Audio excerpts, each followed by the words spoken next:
Okay, so it's no secret that we do know that the biggest boxer pretty much on the planet, well, one of the three biggest boxers on the planet, and we all know who those guys' names are. And if we don't know, then you don't know boxing. Canelo Alvarez has been stripped of his IBF title after his defense deal collapses.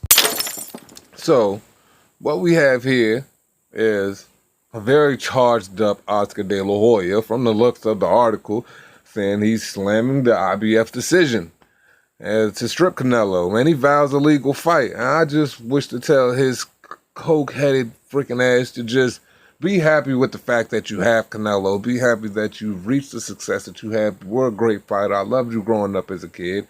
But you don't have a leg to stand on here. And I'm going to tell you guys why he doesn't. Man, Canelo has always been the face of boxing, the golden boy, just like his boss's promotional company. The guy who just, it seems like no matter what Canelo does, this motherfucker shits golden goose ass, he can get away with anything. Tainted meat situation. Being deemed the franchise champion, I'm going to dive deeper into that. But you have to understand who you're dealing with here. As I've told you guys time and time again, the IBF plays no games. They don't care about your favoritism. They don't care about your stardom. They don't care about your star power. They don't care about who you are. They don't care about what you've done. All they care about, what have you done for me lately? They want progress. They want results. And if you ain't going to give it to them, they're going to strip them right from so they can get their results. They want their champion to act as a champion. They don't really want to be calling on their champion to get in the ring and to fight credible opponents when that champion decides that he wants to do it once every blue moon. Not saying that is Canelo's pedigree, but Canelo has the right to pick and choose. And I think that people as fans, they get too much caught up in that. And the IBF here, this sanctioning body, this is the one sanctioning body that I tell you time and time again repeatedly will hold your feet to the fire, and they are holding his feet to the fire. And why should you feel bad for him? Why should I feel bad for him? I'm going to tell you why you shouldn't feel bad for him. This is why I don't feel bad for him. The IBF ordered a purse bid for Canelo versus Derevyanchenko. The insanity around Canelo Alvarez's next fight continues to grow, as now the unified middleweight champion of the world may lose another belt prior to a scheduled September 14th return. The situation began a few weeks ago when Alvarez would be stripped of his WBC middleweight championship and then given the status of franchise champion, which seems to be a higher status than the actual division champion. Now Alvarez may be stripped of the IBF title he won earlier this year from Danny Jacobs after being unable to negotiate a deal with mandatory Sergey Derevyanchenko by June 15th. Alvarez was notified initially by the IBF 11 days after defeating Jacobs for the title, and was granted a 30-day period where he could file an exemption to instead fight a voluntary defense. Per Boxing Scene, a purse bid for Alvarez and Derevyanchenko has been set for July 23rd at 12 p.m. at the IBF's office in Springfield, New Jersey. Both Alvarez and Derevyanchenko's camps have been notified by the governing body on Tuesday. This situation is similar to what Derevyanchenko faced in 2018 when Gennady Golovkin was ordered to fight the Russian for the title, causing him to be stripped of a belt and having Jacobs defeat Derevyanchenko at the Nassau Coliseum.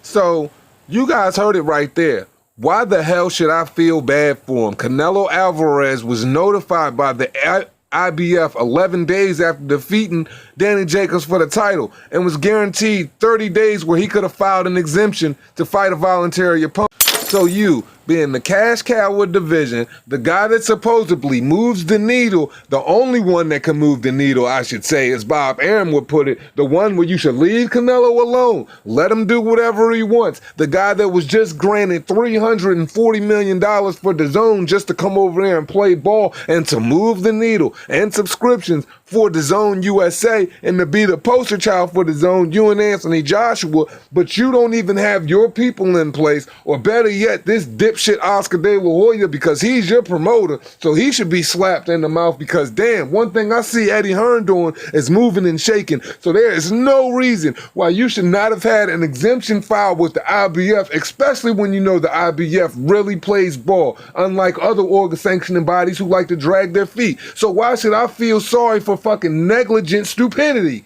I can't. And this is no more than a redundant situation. You want to know why I call it a redundant situation? Let me tell you why. Because this is the same situation from back in 2018 and the shoe was on the other foot where freaking Canelo got busted fucking with the tainted meat and all of that bullshit, couldn't compete. Triple G fucking got pulled up on his IBF title by the IBF, and they were told he had to fight Sergey Derevchenko for the final, when he was told he was supposed to fight Sergey Derevchenko for the mandatory. And what did goddamn Triple G decide to do because he couldn't fight Canelo Alvarez due to the tainted meat? Triple G vacates the motherfucking IBF title, doesn't fight Derevchenko, and goes and fights Vance Marushian, or however you pronounce his name. Hold up. He goes on and fights Vance the Nightmare Martirosyan at the same weight as freaking Sergey Derevchenko, who hasn't even been in the ring, have been active since the Triple G bout, 36-1. Instead of fighting Derevchenko, and vacates his IBF title for an unsanctioned event. So for me to sit up here and act like I'm supposed to have faith in this, a Gennady Golovkin, Sergey Derevchenko middleweight, a vacant middleweight title fight, I don't even see Triple G taking it. Triple G, I swear to God, is resting his whole damn career hat on fighting Canelo Alvarez. Had the pipeline, we wouldn't even be in this situation. Now I'm speaking on Triple G's behalf right now. If Triple G would have willingly fought Demetrius Andre for the WBO title, both of them, all three of them on DAZN, he says he's not going to fight Demetrius Andre for the WBO, clearly ducking him again like he's been ducking him for the past few years. And he's going to say that Canelo was using that as an excuse. With Triple G, you only sign basically a damn near 9-figure deal, going to get to run your promotion through the zone and everything else. You come in the game, you could have fought Demetrius Andre for your first show, put on a show for the zone fan, move the needle, as Bob Arum likes to say it, because that would have been a freaking credible match that people wanted to see. And then you would be fighting Canelo Alvarez right now because it makes sense. So I'm supposed to have faith that he's going to fight Sergey Derevchenko when this man already said on the interview that he wants to fight an unheralded easy opponent other than fighting Demetrius Andre because it don't make no sense. But that was your pipeline clearly to get to Canelo, and he just feels like he can just come back and dance around it. Man, these Negroes make me hot, man. And for all of y'all that's thinking Canelo is going to fight freaking Danny Jacobs, excuse me, not Danny Jacobs, Demetrius Andre, don't even think about it because this just came out 18 hours ago. Chris Mannix tweeted after talking to Demetrius Andre was talking to SI now that it has been radio silent on his end from hearing from Canelo or any member of representative of Golden Boy. Hasn't heard anything from him. And he wants the fucking fight. He wants to fight. He's the one who said if Triple G and Canelo aren't going to fucking defend the belt against him, then they just need to go ahead and retire. And I absolutely agree with him because this don't make no damn sense. The boy been jockeying for a fight, having to chase y'all down every freaking where y'all at, and all y'all doing is avoiding them. I don't know what Canelo's doing, and then people try to say Canelo is using Jaime Munguia as a smokescreen to get Sergey Kovalev and everybody to do absolutely what he wants for negotiations in the contract as far as leverage and making them think he already taken.